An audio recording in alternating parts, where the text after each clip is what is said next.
Why all this?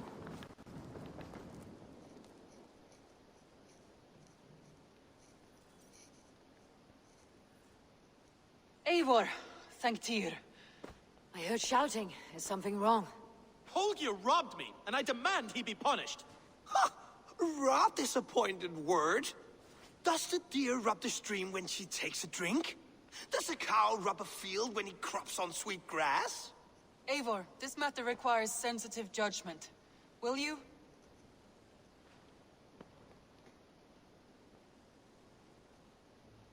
Of course. From the beginning, please. Well now, there is no excuse too small, I see. Nothing to keep you from coveting that seat, is there? In Sigurd's absence, who has better claim to oversee these disputes? You might leave them to work it out for themselves, but that would mean letting go, would it not?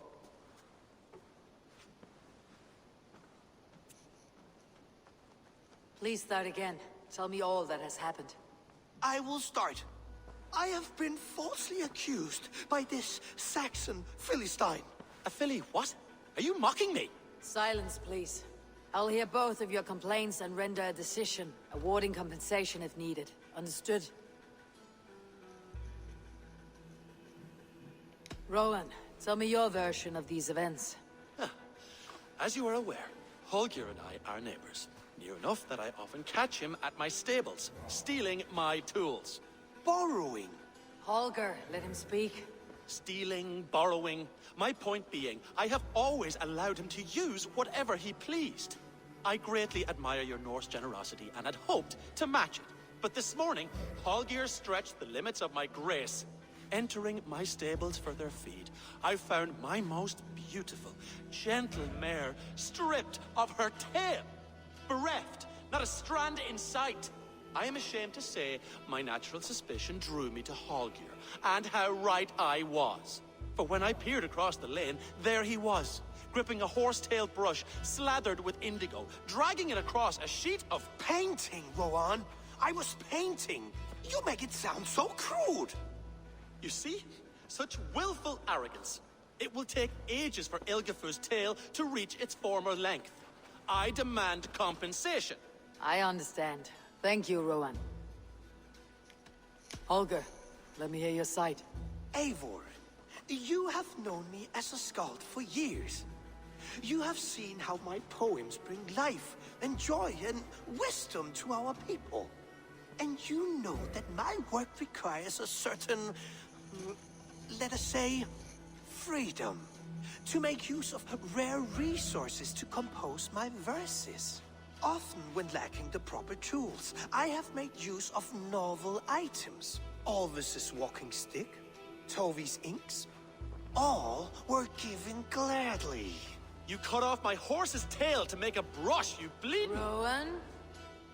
As I was saying, this morning in the throes of poetic reverie, I realized that my latest piece required delicate brushwork. I could have used a frayed stick, some cloth, my hands, but no.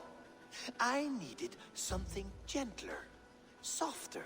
To make a perfect brush, I needed the fine hairs of a well-raised horse. And so I availed myself of a local resource. You clipped Alfgafur's tail to the rump without asking. It was early. I did not wish to wake you. Thank you, Holger. I believe I understand your position. I believe I have heard enough. If you will... My horse looks like a fool, Eivor. No handsomer than a donkey now. You must do something.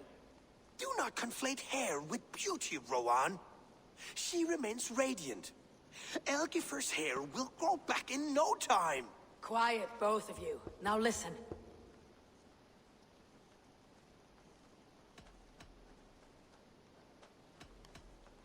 Holger, Rowan is clearly in the right. You sheared the tail from his horse without gaining permission. I borrowed the tail. Borrowed! Does the reality of regrowth not make this a victimless crime? It is a two-victim crime, Holger.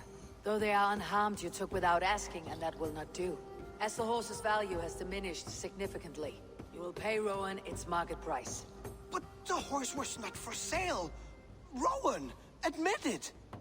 My decision is final, Holger. Pay what you owe and meet tomorrow as friends. And if I do, may I keep the horse? Pay the man and be done with it. Rowan, does this satisfy you? It does. Thank you, Eivor. Good. Then by Tyr's blessing, let this matter rest. We are done here. Return to your homes in peace.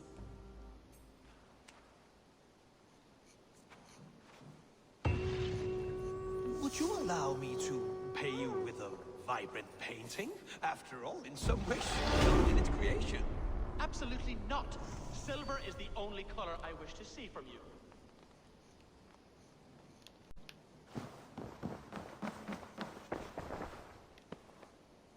Oh, hello, Eivor. Good day. That Holger, he is quite a character. I almost envy him. To see the world through such a muddy glass and live with such petty concerns. He hasn't a care in the world. Let's not walk too far with that idea. I need you right where you are. East Anglia is with us. Their King Oswald has pledged his loyalty to us. Eivor Kingmaker, we shall call you soon.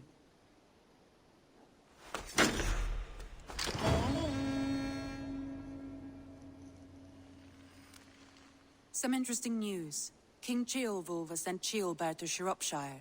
He hopes to install him as Elderman there. Good for Ceolbert. He should do well considering all he has learned from you. I gave him only a taste of my knowledge. The rest he will need to figure for himself. One more thing. I do not know if you heard, but Svend passed away a short time ago. The poor man slipped away in his bed. I had not heard, no. And how is Tovi? She must be gutted. It has been rough on her. She spends quite a lot of time at his burial mound. Speak with her, if you have the time.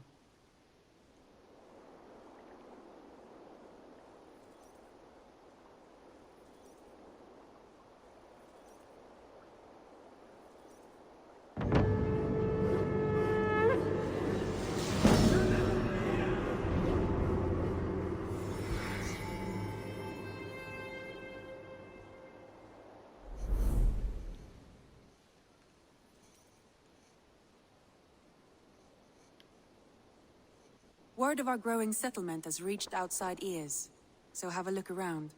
You may see a few new faces.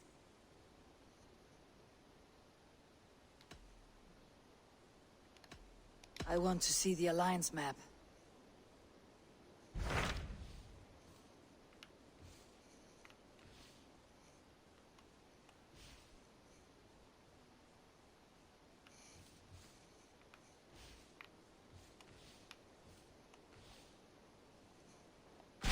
Hytham asked that I travel to London. What do you know of it? A wild city, one that Halfdan Ragnarsson tried to claim for himself years ago. But it resists all attempts to be held. Hytham claims the city is overrun by a strange cult, the Order of the Ancients. He asks that I track them down and kill them. Doing so may help the honest people there, and earn us an ally in the process. In a city so chaotic, it is worth a try. Approach by the North Gate and start asking around.